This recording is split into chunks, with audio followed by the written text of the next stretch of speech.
Suman, please pick up the phone. Suman, please pick up the phone. Suman, please pick up the phone.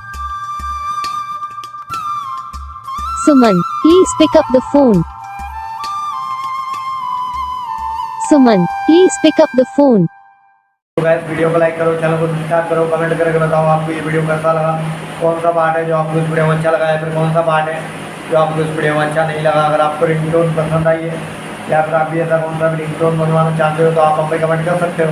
हम आपके लिए ringtone बना के channel पर upload कर देंगे, आप वहाँ से इसे जरिए डाउनलोड भी कर सकते हो। डाउनलोड करने के बाद चैनल को सब्सक्राइब कर लेना, सब्सक्राइब करने के बाद जो बेल आइकन आता है इसे भी ऑल को सेलेक्ट कर लेना। देखो उसका कुछ फ़ायदा रहता है कि जब हम वीडियो डालते हैं तब आप तक वीडियो पहुंच जाता है, यानी कि अगर मैं सरल भाषा में बताऊं तो आपको पता चल जाता है कि हाँ